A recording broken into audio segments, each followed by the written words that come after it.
Bismillahirrahmanirrahim. Assalamualaikum warahmatullahi wabarakatuh. Waalaikumsalam. Innal hamdalillah nahmaduhu wa nasta'inuhu wa nastaghfiruh wa na'udzu billahi min shururi anfusina wa min sayyiati a'malina. May yahdihillahu fahuwal muhtad wa may yudlil falan tajida lahu waliyyan mursyida. Asyhadu an la ilaha illallah wahdahu la syarika lah wa asyhadu anna Muhammadan abduhu wa rasuluhu la nabiyya ba'dah.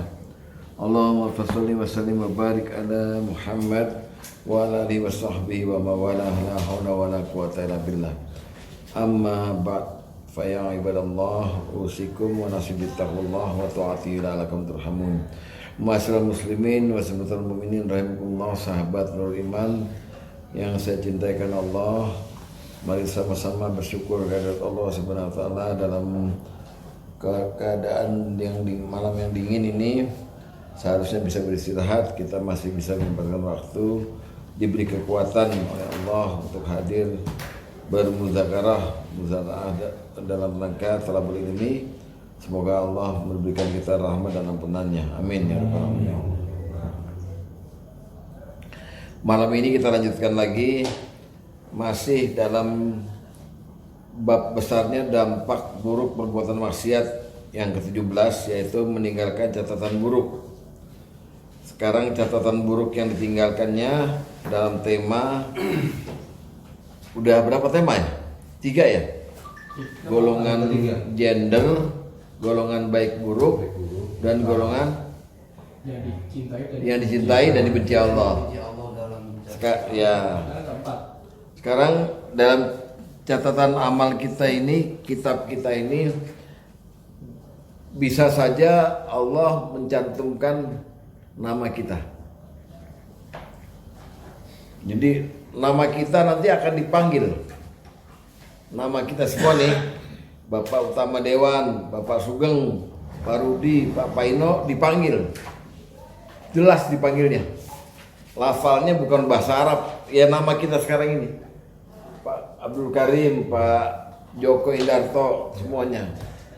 Ya. Lalu apa kepentingannya? Berkaitan dengan bab yang lalu, bahwa setiap manusia itu ada golongan yang dibenci dan yang dicintai. Nama juga begitu. Ini nama Sugeng Purwanto ini masuk golongan nama baik ke nama buruk. Baiklah. Misalnya nama baik, ketika dia absen pertama kali, Sugeng Purwanto, di hari kiamat itu semua nyorakin, wah salut, ini dia nih, Khoir. Kalau dia dalam golongan yang bagus, dicintai, golongan yang baik semualah. Tapi ada juga nama yang dipanggil mencerminkan dia tuh orang yang buruk, nama buruk gitu loh. Gitu, nah itu. Tapi sebelum kita mulai dulu, nantinya dalam kajian mengenai nama ini, saya akan menguraikan nama-nama yang Allah sebut dalam Quran, yang baik dan yang buruk. Nama yang baik misalnya keluarga Imron, Maryam, Luqman Hakim, Zulkarnain, Tolut, dan Zaid. Zaid itu satu-satunya sahabat Nabi yang namanya Allah sebut. Zaid di firman-Nya di Quran tuh. Sahabat lain ada yang disebut tapi disinggung, namanya nggak disebut. Contohnya Abu Bakar. Abu Bakar disebut sebagai sahabatnya yang mendampinginya, berkata waktu di Gua Hira, hanya hu. Tapi kalau ini Zaid disebut. Jadi nanti saya akan terangkan nama-nama yang baik ini. Gunanya apa? Yakinlah bahwa di hari kiamat Allah memanggil mereka semua ini. Maryam, keluarga Imran, itu semuanya kita salut semua. Manusia dan malaikat semua.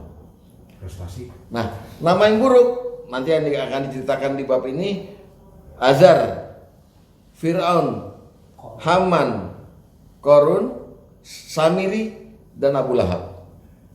Nama dalam Quran disebut, tapi ketika mereka dipanggil di hari kiamat, bukan dilaknat. Itulah makna Allah, malaikat dan manusia melaknat. Nah, itu maknanya di situ.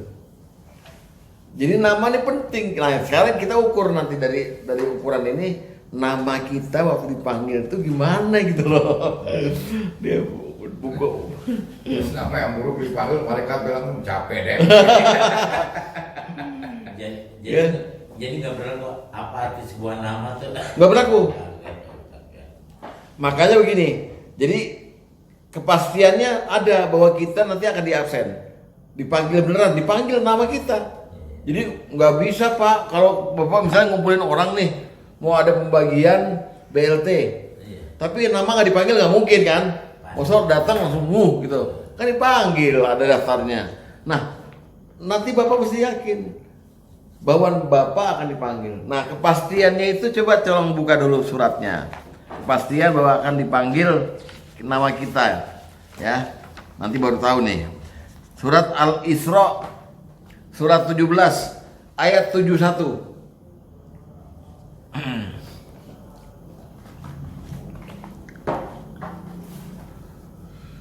Mari kita uraikan ayat ini. A'udzubillahi minasyaitonirrajim.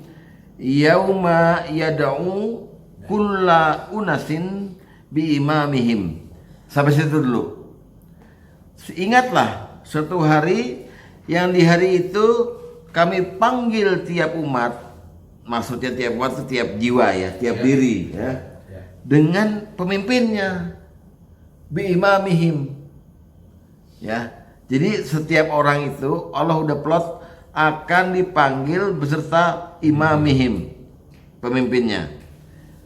Makna imamihim bukan pemimpin RT, RW, kepala suku, imam di sholat, bukan. Dengan kitabnya.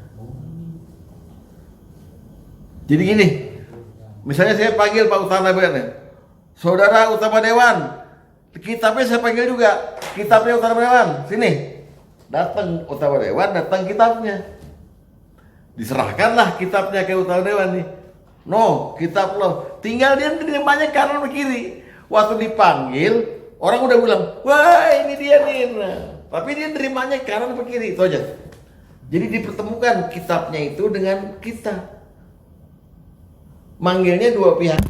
Utama Dewan, panggil kepada orangnya, panggil pada kitabnya. Dari mana tuh tafsirnya kok imamihim itu kitabnya? Coba buka Yasin ayat 12. Ayat 12. Yasin. Al-Isra juga. Yasin. Oh ya. Inna nahnu nuhyil mauta. Kami ngidupin orang-orang mati. Wa naktubu ma qaddamu wa atharahum, dan kami nulis apa yang telah mereka kerjakan dan bekas-bekas mereka yang mereka tinggalkan. Wa kulla syai'in ahsainahu, dan kami segala sesuatu kami kumpulkan fi imamim mubin, dalam imam yang nyata. Apa tuh artinya imam? Kitab. Paham? Imam Mubin ternyata yang bagus itu. Ini tempat nyatet imamnya. Nah, jadi nanti kita dipanggil nih. Sini, Saudara Ustadz Prima Luli Marsudi. Kitabnya mana kitabnya? Kitabnya datang dianterin. Wah repot ini. Yang datang Injil. Ya. Waktu dipanggil itu, Bapak bawa nama baik apa bawa nama buruk gitu loh. Soalnya yang dipanggil dua, kita tuh udah bukti kitabnya. Orangnya gimana nih?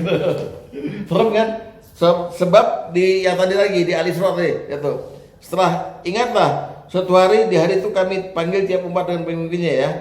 Dan barang siapa yang diberikan kitab, dari barang siapa yang diberikan kitab amalannya di tangan kanannya, maka mereka ini akan membaca kitabnya dan mereka tidak dianiaya sedikit pun. Jadi ada prosedur nih. Habis dipanggil, diserahkan kan. Maka barang siapa yang terima dengan tangan kanan dia baca. Wah, mantap gitu. Paham ya? Jadi dipanggil. Jadi sebelum terima tuh udah tahu rapotnya jelek ya. Itu Atau bagus udah tahu ya. Sebelah kanan, sebelah kiri. Ya, tapi nggak mulai di situ. Mulainya dipanggilnya itu. Dia waktu dipanggil itu belum ada title buruk baik kan? Karena Ya itu makanya bawa nama baik menang buruk, makanya nanti dikaitkan dengan nama-nama di Quran tuh Ali Imran segala macem. Bayangkan nggak mereka dipanggil, tuh malaikat yang hadir nyaksi itu pasti bersorak-sorak. Ini orang baik nih, wah belum terima kitab nih, baru dihadirkan namanya, karena namanya harum. Kenapa? Karena mereka golongan yang dicintai Allah. Tergantung kasih dari tangan kanan apa ke tangan kiri. Belum selain itu baru dipanggilnya udah rame nih. malaikat udah tahu. Berarti malaikat udah tahu. Makanya ini malam ini akan diceritakan bagaimana orang-orang yang nama-namanya baik. Kok Allah mencantumkan namanya di Quran? Luqman, Ibrahim. Maksudnya buat kita contoh nanti. Kitab itu catatan ya, Sa? Catatan hidup. Iya belum kita. tentu bisa video, bisa apa, pokoknya dokumentasi mengenai kita. Iya, catatan. Iya makanya bentuknya belum tentu catatan, bisa aja film-film apa segala macam. Pokoknya yang kita kerjakan di dunia ya ini. semuanya amal-amal. Nanti dipanggil kan nih, Rudy Martinur, kitabnya. Nah itu udah rame tuh, udah rame. Nggak mungkin bapak dipanggilnya pribadi di ruangan. Orang nyaksiin semua ini. Itu gunanya Nabi Ibrahim berdoa, wala tuhzini yauma yub'atsun. Jangan kau hinakan aku ya Allah di hari kiamat. Jangan. Kalau bisa agungkan saya, naikkan derajat saya di situ. Jadi bapak sekarang bawa nama masing-masing nih. Bawa nama masing-masing. Baru setelah itu ada penyerahan. Nah penyerahannya itu lebih sadis lagi. Kalau kiri, wow ditimpukin loh. Makhluk bejat. Ini serem ini Pak. Maka catatan amal kita itu baik atau buruk ya dari dipanggilnya itu. Nah, mari kita konsentrasi dulu ke soal nama. Ya. Soal nama. Coba Nabi berkata begini. Kalian semua akan dipanggil di hari kiamat dengan nama kalian dan nama bapak kalian. Wahyu Sujudi Muhammad Wahyu Sujudi bin Retna Wilujeng Soekarjo dipanggilkan itu. Jadi sekarang bapak perhatikan, bapak punya kakek moyang nih membanggakan bagaimana tuh. Bisa juga gara-gara maaf ya melihat bapak kita rada-rada orang-orang yang nggak tahu agama disurakin juga kita. Wah ini anaknya orang gitu. Bapaknya bajingan. Juga ke bawah juga nanti anak kita kan dipanggil juga bawa nama kita itu loh. Itu pentingnya menjaga nama baik, Zuriat. menjaga nama baik. Atau kita mau menghitamkan diri kita sendiri begitu seperti Fir'aun, Azar. Kalau dipanggil lah kayak apa? Jangan dipanggil di sana. Di dunia aja nggak ada orang yang ngasih nama anaknya nama Fir'aun. Nama anak saya sekarang Muhammad Fir'aun gitu malah ada. Firman sebenarnya. Itu nama yang hina kan gitu ya. Jadi nama itu penting gitu. Nah Rasulullah berkata, kalian akan dipanggil dengan nama-nama kalian dan nama-nama bapak kalian. Oleh karena itu, baguskanlah nama kalian. Ini punya dua makna. Baguskan nama kalian, nama kita sekarang dibagusin. Dibagusin gitu. Artinya nama baik kelakuan kita. Atau makna kedua, anak-anak kalian yang baru lahir nih kasih nama yang baik. Namanya nama benernya. Iya, biar dipanggilnya enak sono. Nama Gembrot. Saudara Gembrot kan gak enak mendengarnya gitu loh. Nama yang baik-baik aja ya. Gitu. Yang bagus lah. Semuanya bagus nih, Wagino, Martin Rudi, bagus semua loh. Sekarang Gerota Paramani, Ade Herman, apalagi Abdul Karim. Nah, kata Rasulullah, nama yang paling Allah cintai adalah Abdullah dan Abdurrahman. Abdullah dan Abdurrahman. Abdullah, Abdurrahman. Artinya hamba Allah dan hamba Sang Rahman. Ini maknanya bisa cuman itu doang, atau maknanya gini, kamu kalau bisa kasih nama ke dirimu dan anak-anak kamu, ada hambanya, ada abdunya, dan di sininya ada selain Allah Ar-Rahman semua Asmaul Husna. Abdul Syakur, Abdul Majid, pokoknya semuanya nama Allah. Itu nama yang paling Allah cintai.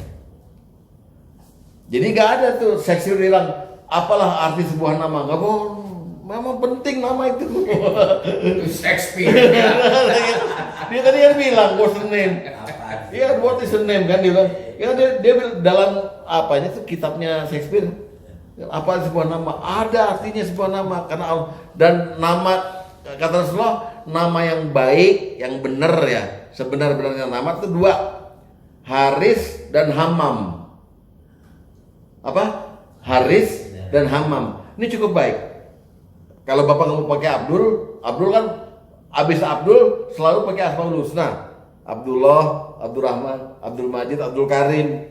Kalau nggak mau pakai Abdul, kasih nama Haris atau Hammam. Kata Rasulullah, Haris artinya sawah, bermakna orang yang menggarap sawah. Bermakna pula orang yang mencari pahala akhirat. Karena Rasulullah bilang, ad-dunya mazra'atul akhirah. Dunia itu sawah ladangnya akhirat. Jadi Haris itu petani penggarap yang mencari pahala. Hammam artinya kolam renang. Hammam itu arti kolam renang. Kolam renang yang air hangat. Maksudnya orang yang menggarap sesuatu yang membuat dirinya menjadi hangat dibicarakan gitu. Oleh apa malaikat-malaikat. Nah, dua tuh ya. Jadi Abdullah, Abdurrahman atau Hammam atau Haris.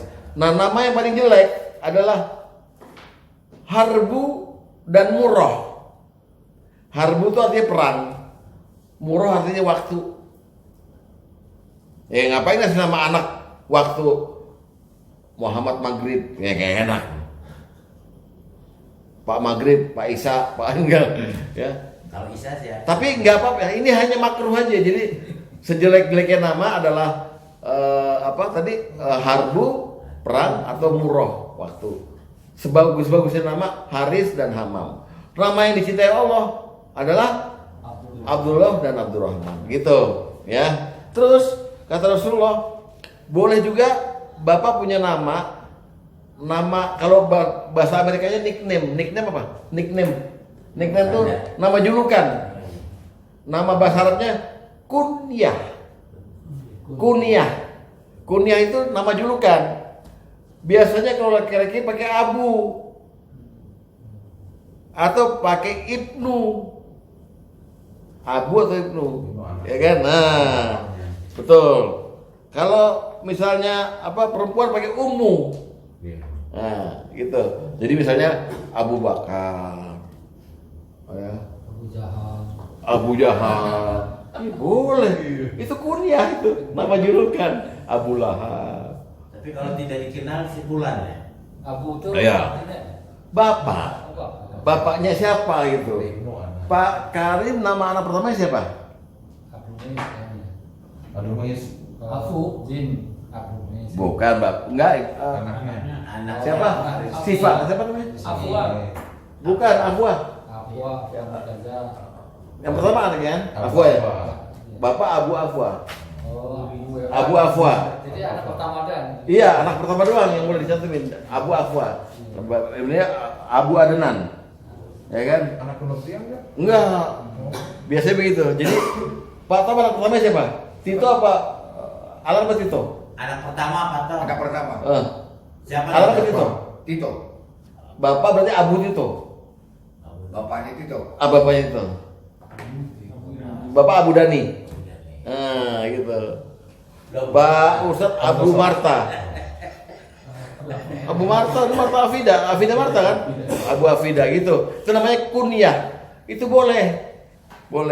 Bahkan sekarang di TK tuh kalau bini kita nganterin dipanggilnya bukan nama Bu Lili tapi Mama Dimas. Ya kan? Mama Ulfi, Mama Dimas gitu. Ya, itu kunyah. Itu boleh. Ntar juga dipanggilnya nggak pakai itu, pakai nama asli juga gitu. Tapi ada orang namanya Bakar tuh, ada teman saya. Jadi Abu Bakar gitu. Enggak dong. Bakar Abu. Enggak. Saya punya teman. Abu tuh bapaknya siapa? Iya, saya punya temennya namanya Bakar. Anak pertama tuh. Jadi Bakar Abu apa Abu Bakar? Abu Bakar. Anaknya siapa sih Bakar? Iya, namanya Bakar tuh. Anaknya Bakar? Abu Bakar. Enggak, jadi bapaknya Kan dia teman saya kan dia punya bapak kan. Abu Bakar. Jadi Abu Bakar gitu. Iya, Ya. Sikap saya deh.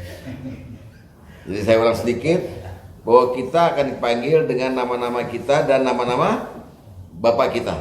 Ya. Jadi masukin nama bapaknya siapa? Madrosa. Dipanggil sama malaikat Sugeng Purwanto bin Madrosa. Iya. Semuanya kukuruyuk gitu. Kenapa? Tukang ayam gitu. Gitu ya. Ya. Dek, bagi dulu dek. Berat terus. Madrosa apa sih? Sekolah. Guru. Dulu. Sekolah. Sekolah kan. Bagi dulu dek. Lihat tadi pertama. Pak Ustadz ya. Dulu Ustadz ya. Kalau dianggap Ustadz itu kiai. Profesor. Profesor. Iya. Oh, udah tinggi banget. Ahli banget. Ustadz kayak. Kalau guru biasa namanya murad. Oh. Mursid, murad. Oh. Kalau siswanya murid. Kiai nggak ada. Hah? Kiai gitu. Ada. Kita doang. Oke, udah. Siap. Dek, belum dibikin. Udah. Saya belum. Hadis pertama. Lihat ya. Dari Abu Darda dia berkata, Rasulullah SAW bersabda, "Innakum tud'auna yaumal qiyamati bi asma'ikum wa asma'i abaikum." Sesungguhnya kalian akan dipanggil pada hari kiamat dengan nama-nama kalian dan nama-nama bapak kalian. Fa ahsinu asma'akum. Karena itu baguskanlah nama-nama kalian. Ya, oke. Lalu nama yang bagus dan layak apa aja? Nomor 6, hadis nomor 6. Dari Abu Wahab Al-Jushami, dia berkata, Rasulullah SAW bersabda, "Namailah diri kalian dengan nama para nabi." Wah, ini udah telat kan? Iya, Bapak misalnya Daud, Musa boleh, Sulaiman, wah, cakep kan? Cucu saya Iya. Musa Idris. Oh iya. Ayub, silakan aja gitu ya. Terus 2, dan nama-nama yang paling disukai Allah adalah Abdullah dan Abdurrahman. Dan sebenarnya nama adalah Hammam dan Haris. Dan sebaik-baiknya nama adalah Harb dan Murrah. Nah, nggak masalah nih. Terus nama kunyah. Hadis nomor 3. Lihat. Hadis nomor 3. 3.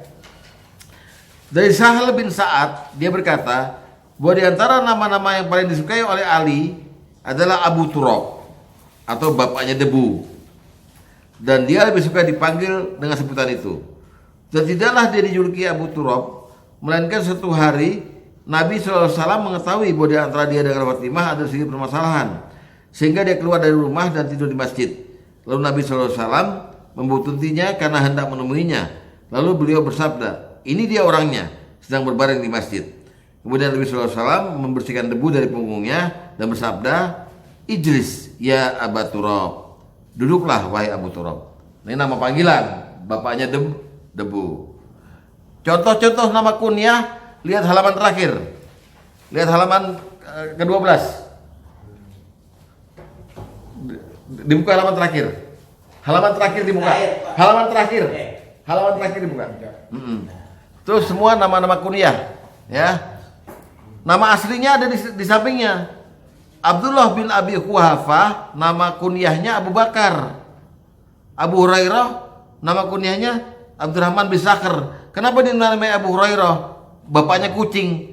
Karena Abu Hurairah suka mainin kucing kecil kalau lagi mendampingi Nabi. Maka Nabi menjulukinya Abu Hurairah. Abu Jahal nama aslinya Amir bin Hisham bin Muhirah. Abu Lahab, Abu Thalib, Abu Umamah. Lalu kalau yang perempuan ada Ummu Salamah, Ummu Habibah. Itu semuanya kunyah. Nama aslinya Hindun binti Suhail, Romlah binti Abi Sufyan. Begitu pula yang di bawah ada Ibnu Umar, Ibnu Abbas. Itu nama kunyah. Ya, nama-nama julukan. Aslinya siapa Ibnu Umar? Abdullah bin Umar bin Khattab. Ibnu Abbas, Abdullah bin Abbas bin Abdul Muthalib. Ibnu Mas'ud, Abdullah bin Mas'ud bin Ghafil dan sebagainya. Itu hanya contoh aja. Ya, nggak usah diapalin, contoh doang.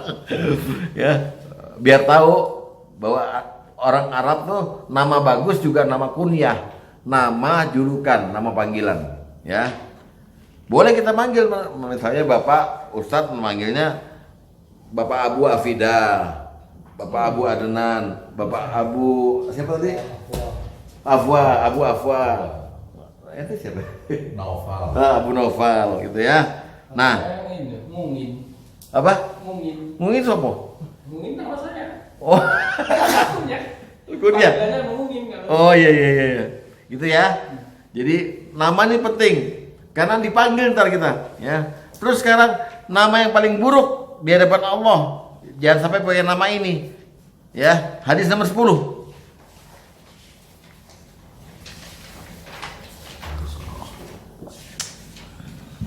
Dari Abu Hurairah dari Nabi sallallahu alaihi wasallam, beliau bersabda, nama yang paling buruk di hadapan Allah pada hari kiamat adalah seorang laki-laki yang menamakan dirinya dengan Malikil Amlak atau Malikul Mulki, raja dari semua raja. Hah? Ini loh, nama paling buruk di hari kiamat. Berarti di hari kiamat nama kita diperhatikan juga itu loh. Jangan main-main nama gitu. Memang Ya. ada nama. Apa? Ada orang namanya Malik Ahmad, ada. Malikul Mulki banyak. Kan artinya Malikul Amlak tuh raja dari segala raja, pemilik kerajaan. Cuma Allah lah. Ngapain? Kalau pakai Abdul boleh tuh. Abdul Malik boleh. Ya.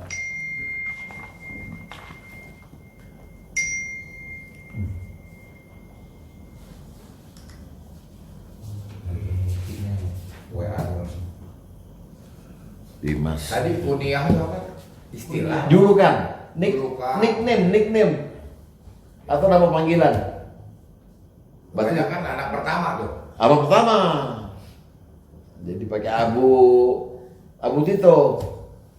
Enggak laki, enggak perempuan ya? Nggak lagi nggak perempuan, boleh. Gitu. Itu istri pertama istri kedua. Gak ada masalah. Wih. Istri pertama istri kedua gitu. Dia ngiri aja. Kayak gue banyak namanya, kalau dipanggil kayak kena. Nah, jadi intinya nama kita adalah yang dilihat, kita membawa nama kita dengan nama baik atau membawa nama kita dengan nama buruk, gitu aja. Jadi siap-siap dipanggil di sana, kita persiapkan bekal sekarang, mesti baik karena ditanggapi oleh para malaikat ya penduduk langit gimana gitu loh. Ya, Mr. Joko Indarto, wah semuanya berdiri tepuk tangan gitu loh. Amin. Jangan Joko Indarto, udah dilemparin handphone. Udah tau begini nanti pas mau mokat ganti nama. Nah sekarang saya akan terangkan 6 nama yang baik, yaitu keluarga Imron, Maryam, kemudian Luqman Hakim, Zulkarnain, Talut, dan Zaid, beserta latar belakangnya Allah kenapa naruh namanya di situ di Al-Quran gitu loh. Yang kita yakini kalau kita mencontoh mereka semua ini, mudah-mudahan harum nama kita dipanggil itu loh. Ini nama yang baik nih. Dan nama yang buruk kalau kelar malam ini, kalau enggak nama yang buruk minggu depan. Nama yang baik dulu ya. Mulai keluarga Imron. Kenapa keluarga Imron dicantumkan namanya? Nama loh itu. Nama lahir dia Imron kan? Keluarganya tapi Ali Imron. Ali itu keluarga. Ali Imron, keluarga Imron. Karena keluarga ini kehidupannya agamis sekali. Imron itu adalah imam besar di masjid di Baitul Muqaddas, imam besar. Imron punya istri namanya Hannah. Oke, Hannah ini punya adik perempuan yang bersuami Nabi Zakaria. Oke? Enggak dapat keturunan. Ya. Oke, paham ya? Jadi keluarganya ini keluarga agamis. Suatu hari Imron, istrinya yang namanya Hannah ini hamil. Karena memang dia di lingkungan keluarga yang agamis, dia berdoa sama Allah. Ya Allah, setiap anak yang lahir ini, siapapun dia, akan saya persembahkan, saya nazarkan untuk menjadi mengabdi pada masjid. Jadi merbot. Ya Allah ya, terimalah nazarku ya Allah. Allah terima nazarnya. Lahir Maryam ceprot aja. Kaget Hannah. Maka dia bilang, hanya engkau yang tahu perbedaan antara perempuan sama laki-laki. Maksudnya Hannah gini, saya pengennya sih laki-laki, kok keluarnya perempuan. Nah, kemudian ini si Maryam ini lahir, dititipkan kepada Zakaria selaku pamannya untuk diawasi, taruh di mihrab di masjid, masa remajanya di situ. Cuman herannya, saking agamisnya ini keluarga Imran nih, Zakaria tuh heran, kan dia nengok tiap hari, tiap maghrib, setiap nengok, kok ada makanan? Ada makanan, saya kan ngasihnya pagi, terus dia ambil siangnya tuh apa piring-piringnya, kok ada makanan lengkap, buah-buahan, makanan dari siapa? Kata Maryam, dari Allah. Dari Allah. Keluarga yang dapat makanan langsung anaknya itu dari Allah. Jadi makanya diabadikan Imran itu sebagai contoh bagi alam semesta ini, katanya begitu. Lihat ayatnya. Surat Ali Imran ayat 33 sampai 37.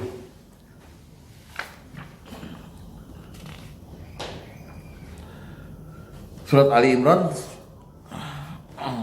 ayat 33 sampai 37. Yuk kita bacakan pelan-pelan ya. Innallaha astafa Adama wa Nuha wa ala Imran wa ala Ibrahima wa ala Imrana alal alamin. Sungguh Allah telah memilih Adam, Nuh, Ibrahim dan keluarga Imran melebihi segala umat. Yuk, sejajar apa Nabi? Apa Adam, Ibrahim, Nuh. Keluarga Imran disebut ya, disebut. Artinya kalau nanti di hari kiamat dipanggil Imran, siapa yang nggak nyorakin? Mantap, ini keluarga contoh. Lihat selanjutnya ayat 34. Sebagai satu keturunan yang sebagiannya keturunan yang dari yang lain, dan Allah Maha mendengar lagi Maha mengetahui. Mulailah kita dengan episode di ayat 35. Lihat.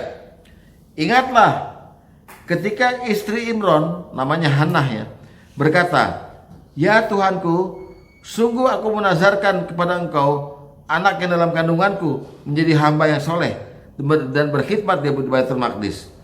Karena itu terimalah nazar itu daripadaku. Sungguh Engkau yang Maha mendengar lagi Maha mengetahui." Maka tatkala istri Imran melahirkan anaknya, dia pun berkata, "Ya Tuhanku, sungguhnya aku melahirkannya seorang anak perempuan, dan Allah lebih tahu apa yang dilahirkannya itu. Dan anak laki-laki tidaklah seperti anak perempuan." Gitu. Ini agak protes tapi halus ya. Terus, sungguhnya aku telah menamai dia Maryam, dan aku mohon perlindungan untuknya serta anak-anak keturunannya pada pemeliharaan Engkau dari setan yang terkutuk. Dari kata-kata Maryam ini, Rasulullah SAW kemudian mengadakan syariat memberi nama dalam akikah. Gara-gara ini, lalu pengen anakmu lurus selamanya. Ketika lahir gak disentuh setan, bacalah doa ini, doanya Maryam. Tuh, coba lihat hadis nomor 2.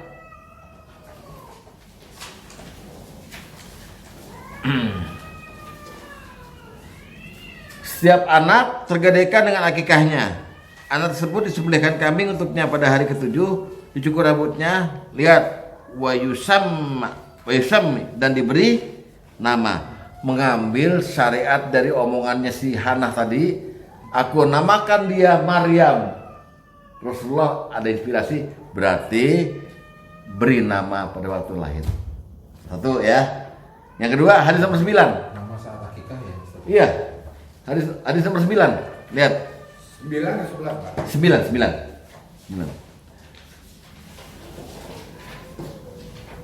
Tidaklah setiap ada anak manusia yang lahir, melainkan setan pasti menyentuhnya, sampai anak itu menangis, terkecuali Maryam dan putranya.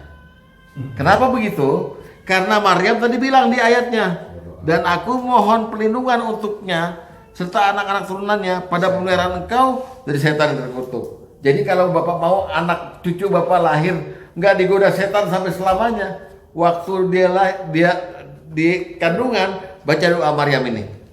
Aku mohon anak-anak cucuku itu jangan sampai digoda setan. Insya Allah dikabul. Ya, insya Allah dikabul. Yang mana tak doanya? Oh, di hadis lain nggak di bawah. Ini doanya di sini. Doanya di Ali Imran tadi. Di Ali Imran Ali Imran tadi. Oh, Iya, yang 36. 36 tadi, yang sungguh aku telah menamai dia Maryam dan aku mohon perlindungan untuknya serta anak-anak keturunannya pada pilihan engkau daripada setan yang terkutuk. Itu. Ya. Wa inni uizuha bika wa dzurriyyataha minasyaitonir rajim. Oh. Ya. Doanya ada di hadis. Nah, itulah kebaikan dari keluarga Ali Imran.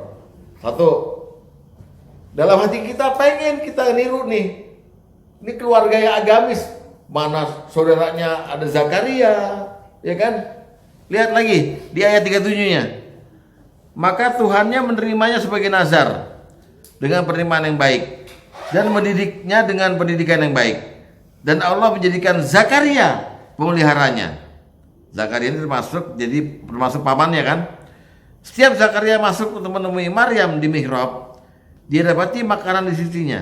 Zakaria berkata, "Hei Maryam, dari mana kamu peroleh makanan ini?" Maryam menjawab, "Makanan itu dari sisi Allah. Sungguh Allah memberi rezeki pada siapa yang dikenakinya tanpa hisab." Inilah kebaikan dari keluarga Ali Imran. Oke, pertama itu. Ya mudah-mudahan kita bisa niru lah supaya nama kita harum di sono, dipanggil kan. Bukan cuman bapaknya doang, keluarga nih. Keluarga utama dewan. Wah, keren banget. Ya kan? Nggak ada dikurang nih. Enggak, oh, bukan. Kan contohnya di Quran. Tapi kan ada di musola. Gini Pak, Bu. Yang tidak ada di Quran, kalau mau baik berusaha dicintai Allah.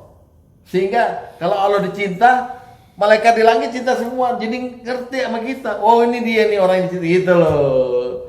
Nah, paham gak sih? Di Quran mana ada ente? Nyari utama dewan apa botak nggak ada. Wahyu masih ada Pak.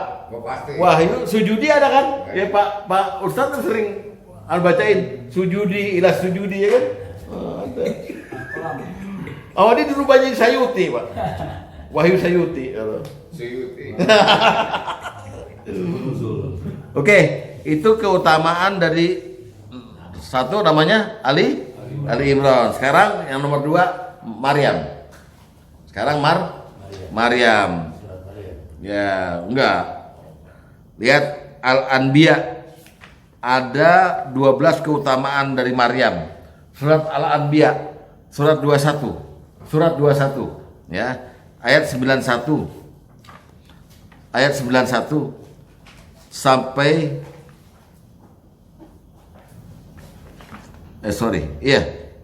surat Al-Anbiya ayat 91. Ya.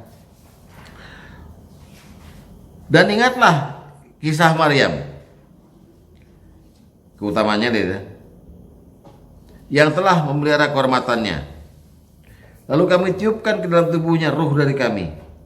Dan kami jadikan dia dan anaknya tanda kuasa yang besar bagi semesta alam. Jadi ada 3 poin di sini, yaitu Maryam adalah perempuan yang memelihara kehormatannya. Lalu dia satu-satunya wanita di dunia yang Allah tiupkan ruh. Artinya Allah beri dia anak tanpa adanya percampuran antara manusia. Min ruhi. Ya, yang ketiga, dia dan anaknya kelak akan jadi tanda besar bagi seluruh alam. Ya.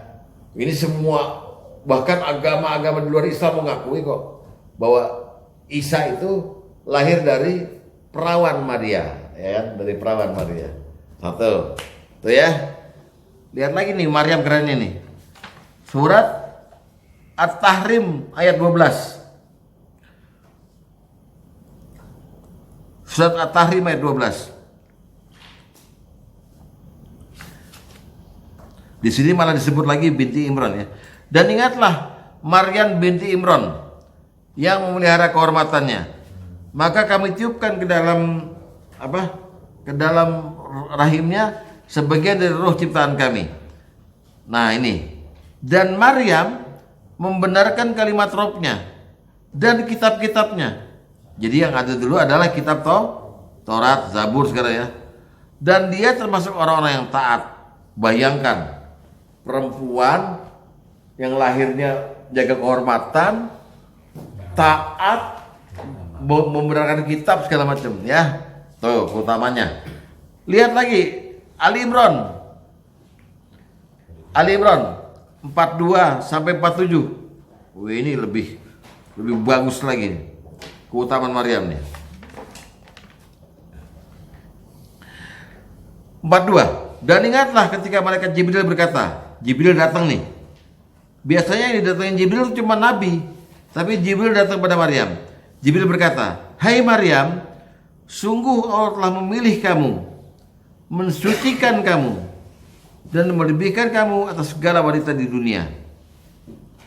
45. Ingatlah ketika mereka berkata, "Hai Maryam, sungguh Allah telah mengembirakan kamu dengan kelahiran seorang putra yang diciptakan dengan kalimat yang datang daripadanya. Namanya Al-Masih, Isa putra Maryam, seorang terkemuka di dunia dan di akhirat, dan termasuk orang-orang yang didekatkan kepada Allah." Sampai sini nalar kita nggak jalan. Kok Allah bilang Allah mensucikan, tapi Allah kasih seorang perawan hamil. Tapi dari sisi Allah katanya kehormatan untuk dia, kehormatan besar, menerima ruh ciptaan Allah. Ini kalau dipakai nalar nggak masuk, tapi pakai iman masuk. Ya, bagaimana perempuan ini dapat kehormatan jadi model satu-satunya di dunia perempuan yang nggak kawin, tapi Allah kasih anak langsung dari sisi Allah. Nih. Tapi dari perasaan ini Maryam, kalau kita pakai ini ya pakai akal doang nih, kayak terhina gitu. Aduh, gua ini perempuan gitu deh. Lihat di 46-nya. Ya 47. Ya 46 dulu bahwa Maryam nantinya punya anak nabi kan. Dan Isa ini berbicara dengan manusia dalam buayan, dan ketika udah dewasa termasuk orang soleh.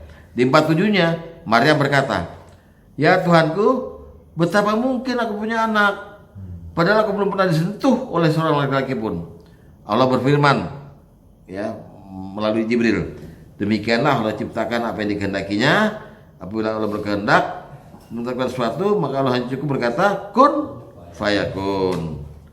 Jadi Maryam itu dijadikan Allah wanita model untuk memperlihatkan tanda-tanda kekuasaan Allah yang besar, ya.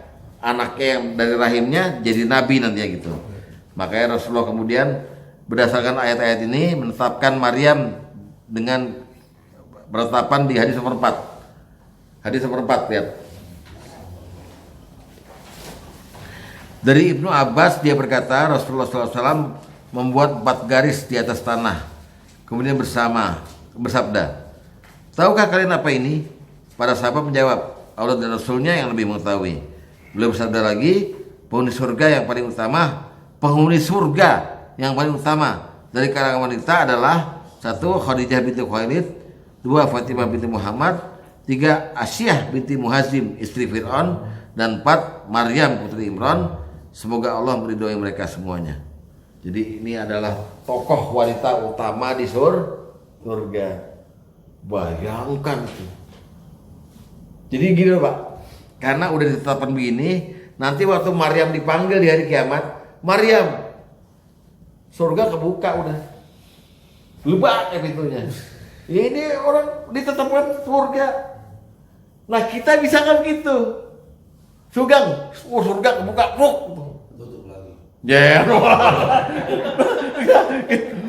Gue nggak tahu deh urusan berdua. Orang kita ngomong gitu. Gitu maksudnya Pak. Maryam ini kan terkenal berarti kan.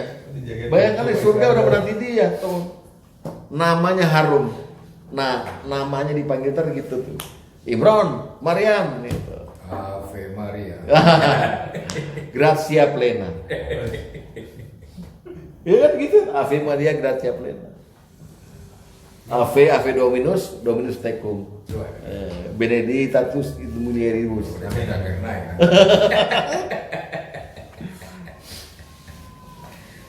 Ini mentang-mentang tanggal 25 lahir cewek Natalia. Ya. Nomor 3, Ya, 2 tadi udah apa? Imran, Ali Imran, Maryam. Nomor 3 Luqman Hakim. Luqman Hakim. Di mana istimewanya Luqman Hakim? Dia seorang ulama di masa Nabi Musa. Ada yang bisa bilang di masa Nabi Daud. Tapi lebih condong jumhur ulama tafsir mengatakan dia ulama di zaman Nabi Musa. Dan dia orang Habasyah, orang Ethiopia. Maaf, giginya tonggos, jalannya pincang. Kayak saya, bisa aja saya. Ya. Kayak saya nih, pincang, tonggos. Konon kata Rasulullah, Luqman didatangi oleh Jibril. Kata Rasulullah, ditawari, mau jadi nabi nggak? Pilih, jadi nabi apa jadi ulama aja. Luqman ngaca, nggak ada potongan gitu. Nggak, saya nggak mau jadi nabi.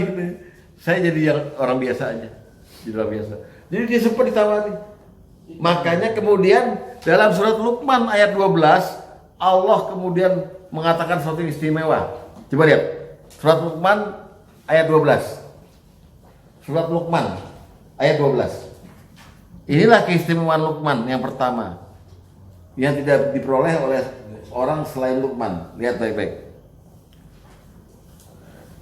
Walaqad ataina Luqmanal hikmah, dan sungguh telah kami berikan hikmah kepada Luqman. Bayangkan itu. Apa hikmah yang diberikan kepada Luqman? Yang dalam Al-Quran Allah tidak terangkan diberikan kepada yang lain kecuali Luqman nih. Apa? Luqman diberikan pemahaman, bersyukurlah pada Allah. Siapa yang bersyukur pada Allah, sungguh dia bersyukur buat dirinya sendiri. Dan yang gak bersyukur, Allah Maha Kaya lagi Maha Terpuji. Maksudnya, Luqman, hikmah paling besar dalam hidup ini, jangan tinggalin syukur. Sekali tinggalin syukur, Allah tidak butuh makan. Itu hikmah. Nah, dalam Al-Baqarah disebut yu'til hikmata mayasya. Allah memberi hikmah pada siapa yang dikehendakinya. Wa may yu'tal hikmata, siapa yang Allah kasih hikmah, faqad utiya khairan katsira. Maka sungguh dia telah diberi hadiah yang sangat banyak sekali. Jadi yang diberi hikmah dikit. Nggak macam kita ntar deh, bukan hikmah kita, paham doang. Ini Luqman. Jadi kalau Bapak lihat Al-Baqarah, lihat dulu Al-Baqarah 269. 209. 269.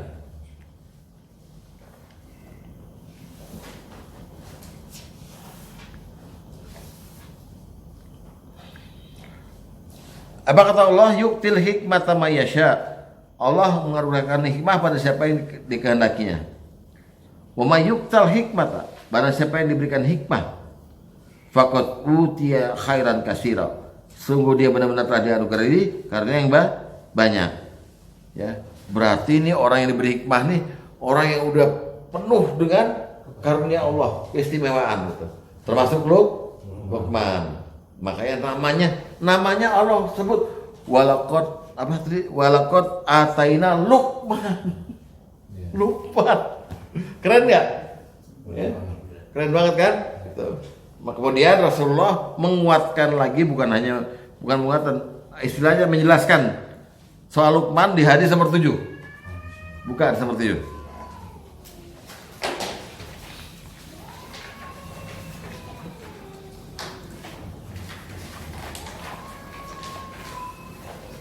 Qala Rasulullah SAW bersabda, Inna Luqmana kana abdan. Sungguh Luqman adalah seorang hamba yang satu, kasirat tafakkur, banyak berfikir. Dua, bertikat berakhlak baik. Dan tiga, banyak diam. Empat, mencintai Allah dan Allah mencintainya. Lima, dalam dirinya ada hikmah. Oh, Luqman. Ini kira-kira Bapak udah punya belum yang ini nih? Di hadis nih. Udah dong. Udah kan? Banyak mikir. Mikir utang lagi. Banyak mikir utang. Banyak mikir. Akhlaknya baik. Banyak diem. Ya, mencintai Allah, Allah mencintainya, dan dalam dirinya ada hikmah. Ada. Alhamdulillah. Iya, ngaca lo ngaca.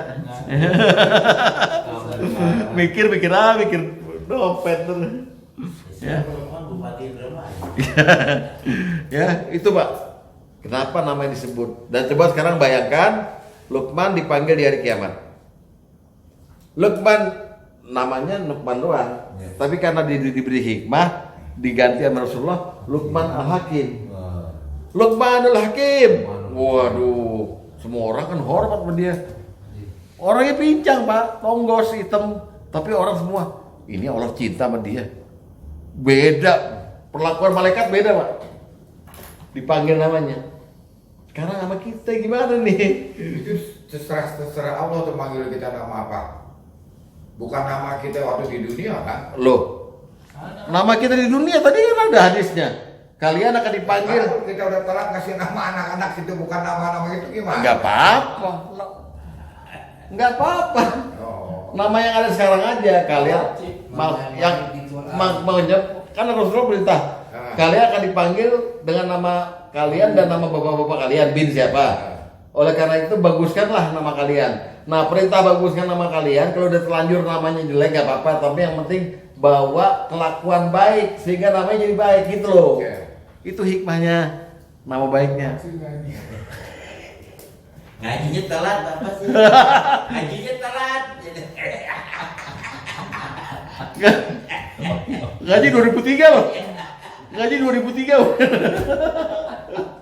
Itu yang disebut apa itu sebuah nama.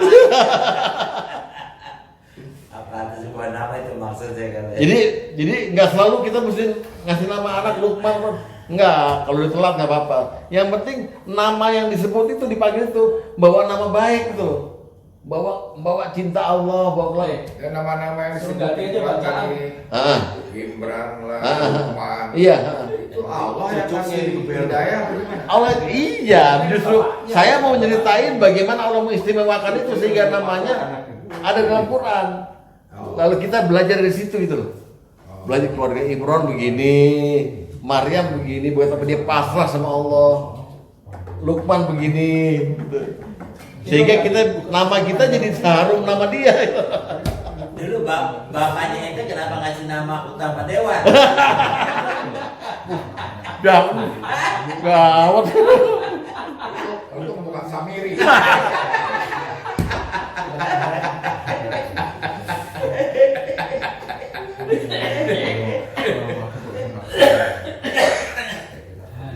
Yang saya ceritakan ini nama-nama baik yang harum yang Allah terus terang dalam Quran memberikan keistimewaan itu loh. Saya beri hikmah, saya beri apa. Allah cerita. Kan kita bingung kitab suci, firman Allah, tapi Allah mengistimewakan nama tertentu gitu. Awal-awal ngaji ngasih gini. Apa? Kenapa nyalahin gue? Kenapa nyalahin gue dia? Lu ngaji udah umur berapa? Udah itu ganti namanya. Ustaz, misalnya kan nama Abdurrahman bagus ya. Abdurrahman. Tapi kalau namanya Rahman aja nggak pakai Makruh itu. Nabi bilang, Nabi, ya sebetulnya kayak misalnya Pak Karim nih. Sebenarnya kita nggak boleh manggil Pak Karim aja nggak boleh, karena sama dengan kita menyeru pada Allah itu. Karim kan maha mulia, nama Allah, Asmaul Husna. Maha tuh nggak pakai al. Nah, panggilnya Pak Dulkar atau Pak Abdul. Pak Karim boleh. Hah? Ya, Wak Karim. Maksud Allah dipanggil Wak. Itu gunanya Abdulnya Pak untuk menyatakan diri bahwa Bapak hambanya Allah.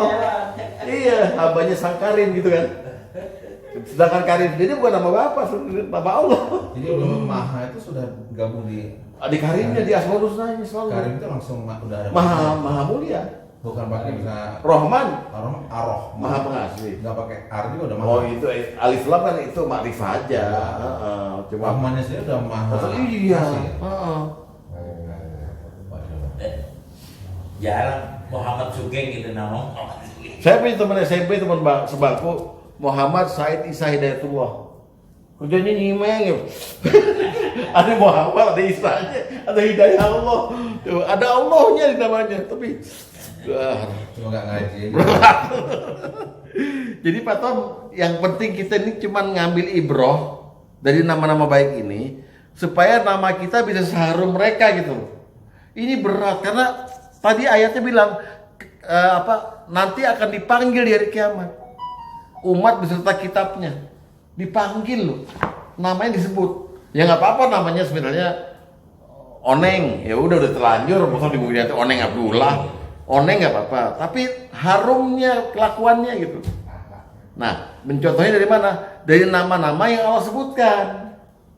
Orang-orang baik ini, Imron, apa gitu. Kok bisa disebutkan oleh Allah gitu? Walaqad ataina Luqman. Hebat banget ada nama orang yang Allah sebut gitu, nama makhluk. Emang udah terlanjur, kita nggak ada, wahyu nggak ada. Ya kan? Tapi harumnya yang kita pelajarin, harumnya. Jadi pada posisi ini kita mempelajari apa di belakang nama-nama baik Betul. ini. Oke. Sehingga Allah berkenan menaruh nama makhluknya. Nama loh. Ya kan? Pasti ada sesuatu dia. Ya. Kalau saya punya anak sesuai kejadian gitu. Sesuai kejadian. Ya. Pakai nasi kuning lagi kan. Kan di bulan suci Ramadan jadi. Nah kalau si Sama orang Batak. Orang Batak apa yang dilihat waktu lahir itu yang dinamain. Kalau si Daniel ada namanya nama dari yang pertama Hafiz, ada tuh kan hafalan apa? Hafiz. Hafiz, Menjaga pelihara. Terus ini semua dia ngambil dari ini. Dia bilang siapa ngajar dia bilang. Oke, Ali Imran udah, Maryam udah, Luqman, Zulkarnain. Zulkarnain. Wah, ini benteng itu. Tapi nggak boleh ditambah di Zulkarnain. Zulkarnain diberi keistimewaan juga dan Allah ngomong. Coba lihat surat Al-Kahfi 83 dan 84. 83 dan 84.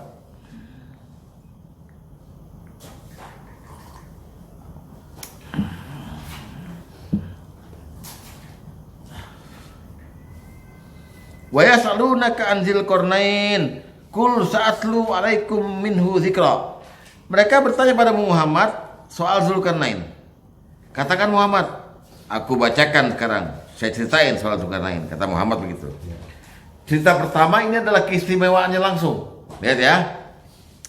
Inna makanna lahu fil ard. Sungguh kami telah memberi kuasaan pada di muka bumi. Satu. Ini udah gawat nih kalau Allah udah bilang saya kasih dia jabatan, saya kasih dia kekuasaan di muka bumi. Kedua, wa atainahu min kulli syai'in sababa.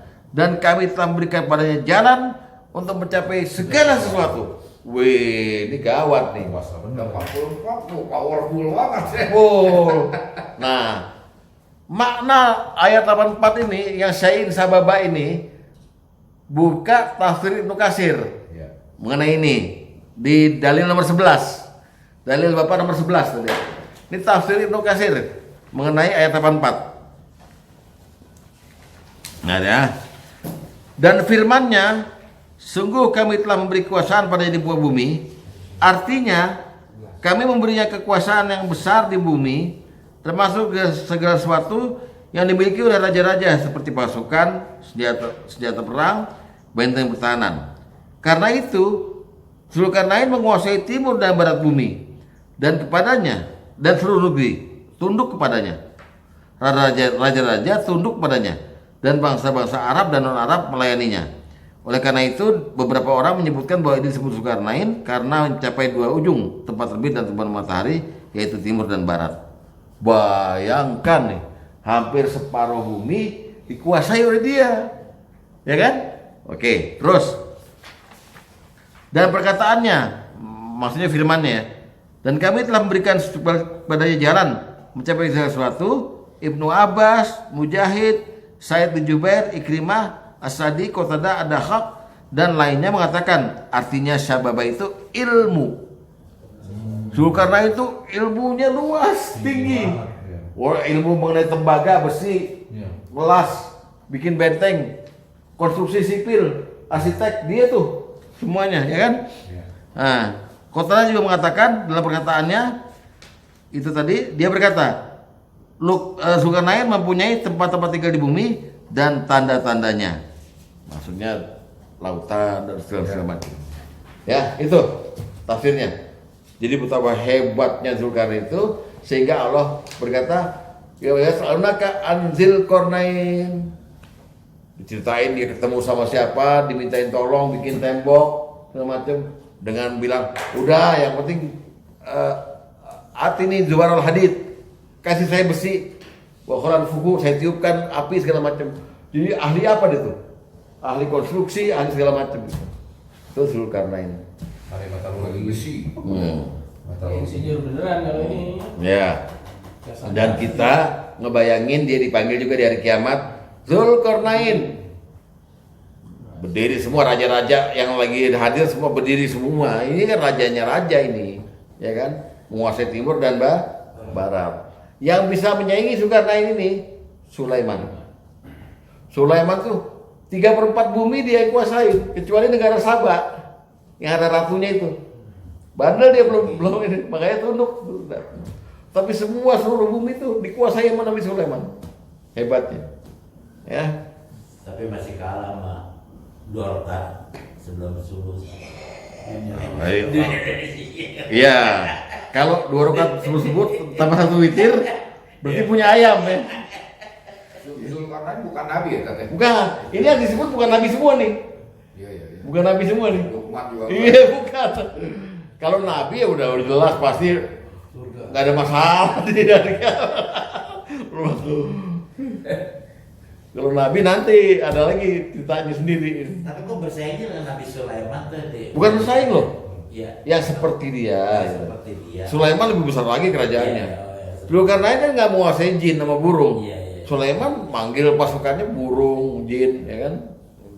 Saking gedenya. Nomor 6, Tolut. Nomor 5. Udah diganti berarti 5. Nah, Tolut itu sebagian ulama tafsir, ulama tarikh sejarah mengatakan dialah ayahnya Nabi Daud. Kan? Tolut ayahnya Nabi Daud. Ada yang bilang bukan, hanya sekedar kayak paman gitu loh. Pamannya. Tapi lebih kuat mengatakan dia ayahnya Nabi Daud karena Al-Quran berkata setelah dia wafat kerajaannya diteruskan oleh Daud, diwariskan oleh Daud gitu loh. Zaman dulu kan kerajaan semuanya kan turun kanan. nepotisme ya apa? Keluarga gitu. Jadi lebih kuat orang pemahamannya Tolut ini raja di raja, tapi bapaknya Nabi Daud sekaligus itu. Nabi Daud kemudian mewariskan kerajaannya besar sekali. Nabi Daud juga mewariskan pada Sulaiman anaknya. Makanya itu keluarga raja semua itu. Tolut ini. Nah, Tolut itu keistimewaannya dia itu tadinya orang biasa yang kemudian diangkat oleh Allah langsung jadi raja di negeri itu. Ya. Kemudian orang di rakyat itu protes sama nabi saat itu. Nggak tahu siapa nabinya. Bilang, Tolut ini kan bukan orang kaya. Kok jadi raja kita gitu. Maka nabinya berkata, dia itu orang yang kasih. Jabatan Allah yang kasih ke dia gitu. Maka dia jadi besar, kemudian dia melawan tirani zaman itu. Kalau sekarang kayak melawan komunis itu yang namanya Jalut. Jalut itu bahasa baratnya Goliat. Nah, Daud masih kecil. Waktu perang sama Jalut, yang matiin Goliat ini Jalut ini David. Siapa? Si Daud ini. Kemudian selesai si ini meninggal Tolut, maka digantikan oleh Daud. Ketika dia perang, ada satu peristiwa yang Quran cerita, Tolut itu mau menyeberang sungai.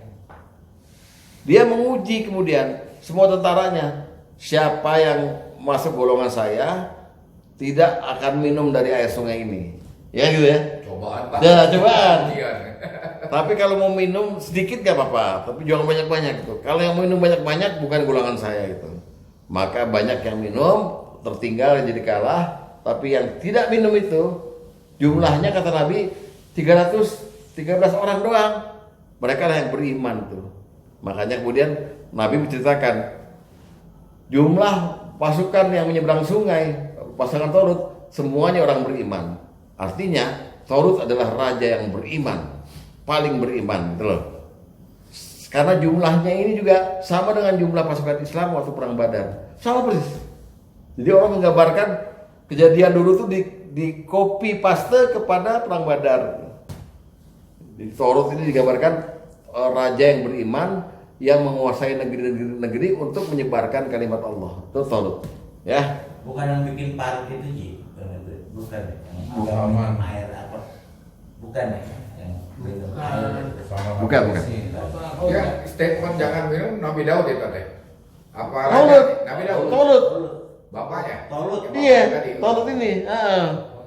Oke, lihat Al-Baqarah 247.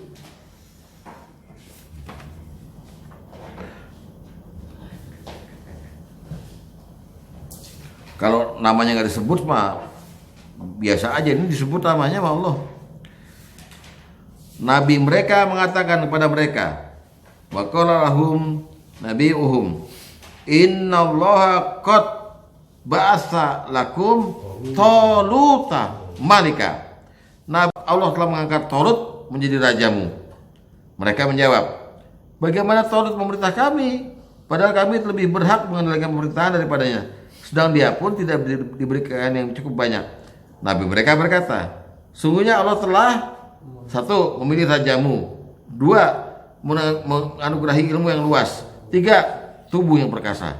Nih, raja pilihan, ilmunya luas, tubuhnya perkasa.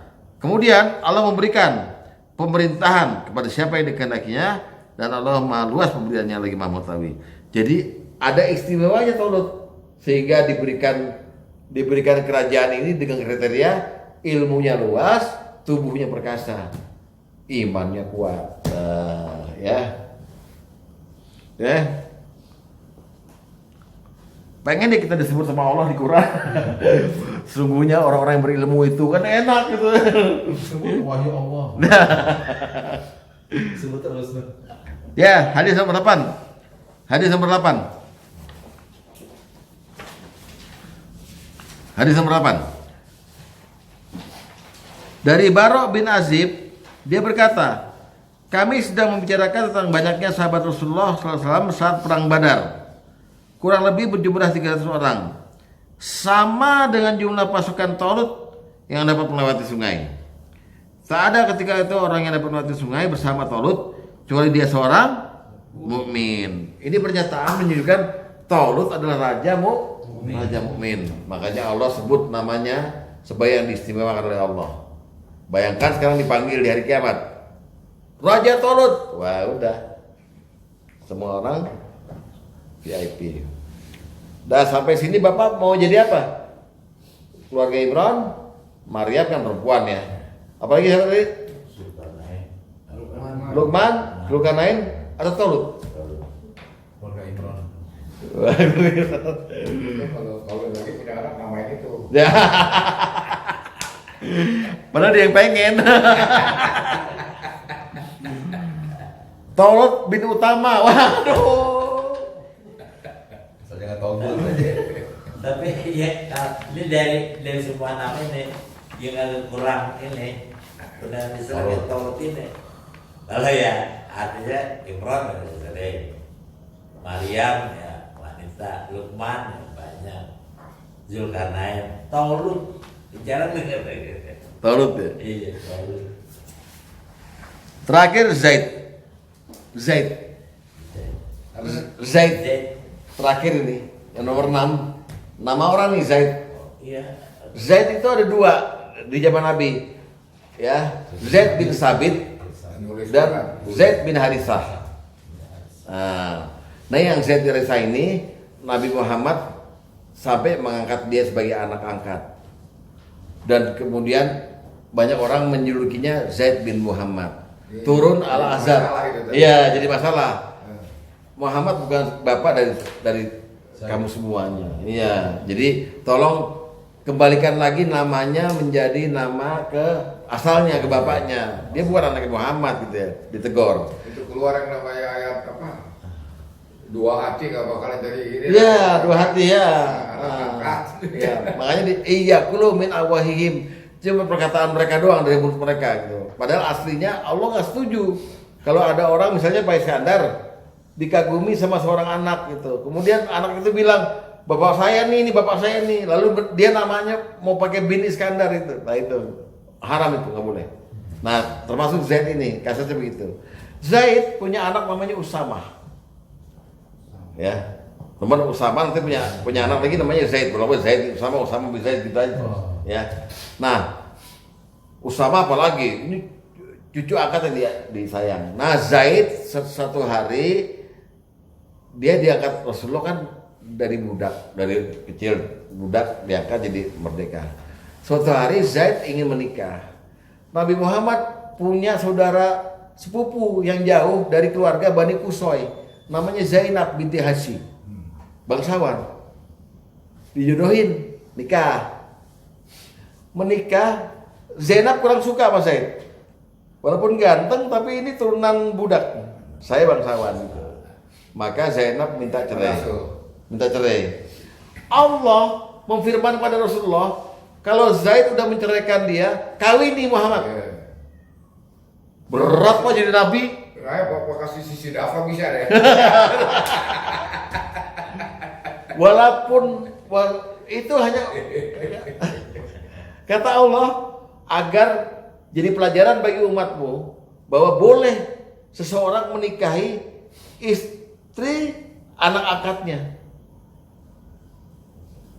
ya mantan istri anak angkatnya. Jadi kita ngangkat anak nih Pak Arif, saya ngangkat anak laki-laki. Anak angkat nih, bukan anak biasa ya. Anak itu kawin. Cerai. Nikahin. Boleh saya nikahin. Karena bukan turunan saya. Tapi kalau Dimas punya istri cerai, saya nikahin nggak boleh. Ini mantannya anak saya. Ini kalau mantan anak angkat boleh. Jadi Rasulullah diperintahkan nikahi. Nah, dalam ayatnya disebut jika Zaid sudah selesai urusannya, nikahi. Ada Zaidnya di dalam ayat Al-Quran. Iya. Berarti ini untuk orang yang jadi contoh. Orang yang jadi contoh. Jarang kan ada nama orang disebut. Ya, lihat ayatnya Al-Ahzab ayat 37. Itu yang menceraikan si Zaid apa si Zainab?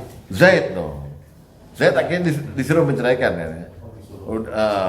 Karena Zainabnya menggugat, nggak bahagia gitu lah. Ya. Azab berapa banyak? 37. Coba baik-baik dengarin saya ya. Saya akan membuat terjemahannya per kalimat ya. Wa istakulu, dan ingatlah ketika kamu berkata, kamu itu Muhammad ya. Ketika Muhammad berkata kepada lillazi an'amallahu alaihi wa an'amta alaihi, berkata pada orang yang telah Allah menimpakan nikmat padanya dan kamu juga telah memberi nikmat padanya. Maksudnya siapa ini? Kepada Zaid. Pada Zaid. Iya. Jadi Zaid itu diterangkan Allah udah memberi nikmat padanya dan Muhammad pun udah memberi nikmat padanya. Berupa apa nikmatnya? Berupa pengangkatan anak dan berupa istri yang cantik. Iya. Bangsawan kan? Ya.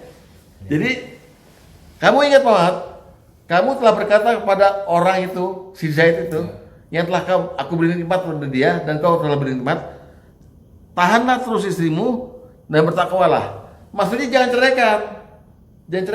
Tapi Zaid kan tahan juga, dihina-hina terus sama Zainab, ya kan? Ada. Siapa ini? Umar. Pinjol. Assalamualaikum. Waalaikumsalam, Koko. Iya. Innalillahi wa inna ilaihi raji'un. Iya. Iya. Iya.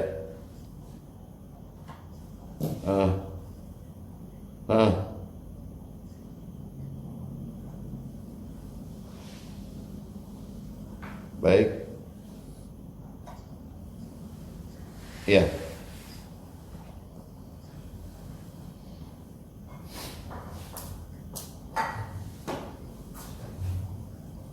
Oh iya iya. Baik baik.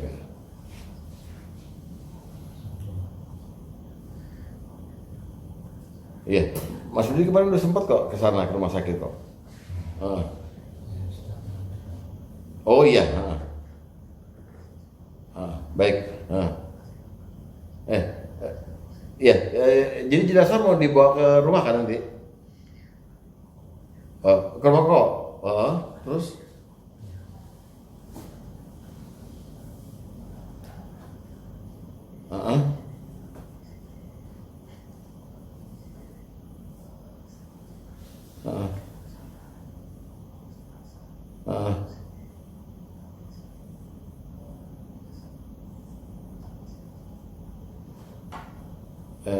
Insya Allah Mas Budi ntar jam 6-an jam 7-an ke sana ya ke rumahnya ya di Dahlia.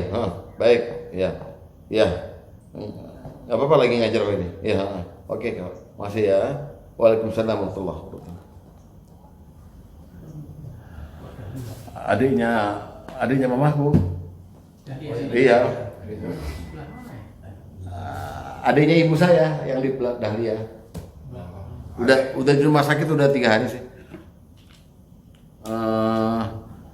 Ibu Mutiara Hayu yang deket Pak Jul Bahri. Depannya. Iya depannya. Sampingnya Pak Ari berarti. Kenapa tadi? Biasa dia stroke baru 3 hari yang lalu, terus disfagia nggak bisa telan. Laki-laki Perempuan. Tante dong. Iya 71 umurnya. Stroke-nya udah 2 minggu lalu, nggak bisa nelen 5 hari, jadi nggak makan kan. Akhirnya terus ngomongnya cadel. Kemarin saya ke sana, kemarin habis ngelayat ke Depok, saya langsung ke sana. Ya alhamdulillah lah, nggak menderita lagi. Ibu udah nggak ada berbakti lah sama dia. Iya. Ya. Selama ini saya ke situ. Perlu pakai ambulan nggak saat mau ambil? Ini kan ambulan. Udah diurus udah sama Gaos. Udah alhamdulillah. Ntar aja saya. Dari Lampung menyediakan. Iya. Oke, terus dibilang tahanlah terus dan bertakwa kepada Allah. Sedang kamu menyembunyikan dalam hatimu apa yang Allah akan menyatakannya. Dan kamu takut pada manusia, sedang Allah lah yang lebih berhak untuk kamu takuti. Nah, lihat ya. Maka tatkala Zaid telah mengakhiri keperluan terhadap istrinya, ya, falamma qada Zaidun. Itu Zaid itu nama orang tuh, ya. Kami kawinkan kamu dengan dia supaya nggak ada keberatan bagi orang mukmin untuk mengawini istri-istri anak angkat mereka apabila anak angkat telah menyelesaikan keperluan dari istrinya, dan adalah ketetapan Allah pasti terjadi. Jadi pencantuman Zaid namanya di sini sebagai penghormatan kepada makhluk yang Allah berikan contoh untuk mukmin lainnya gitu loh. Zaid.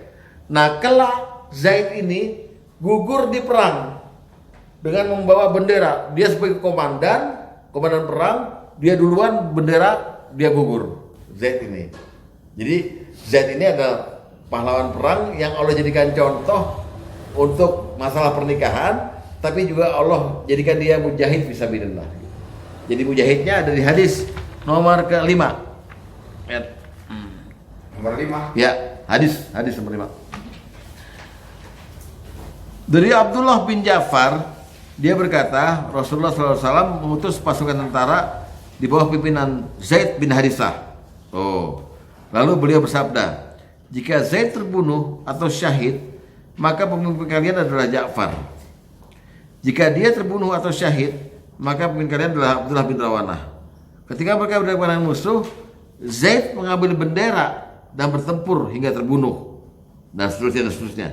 Lalu Rasulullah berkhutbah, sungguhnya saudara-saudara kalian bertempur melawan musuh. Yang pertama kali memegang bendera adalah Zaid bin Harisah. Dia bertempur hingga terbunuh atau syahid. Tuh loh. Jadi penghormatan terhadap Zaid ada 2. Ketika dia diberikan istri yang cantik, ketika dia diangkat anak oleh Rasulullah, ketika dia kemudian dijadikan contoh oleh Allah dalam ayat ini, ketika dia kemudian dijadikan oleh Allah mati syahid fisabilillah. Maka ingatlah waktu Zaid nanti dipanggil di hari kiamat, Zaid bin Harisah. Wah, model keren ya. Nah,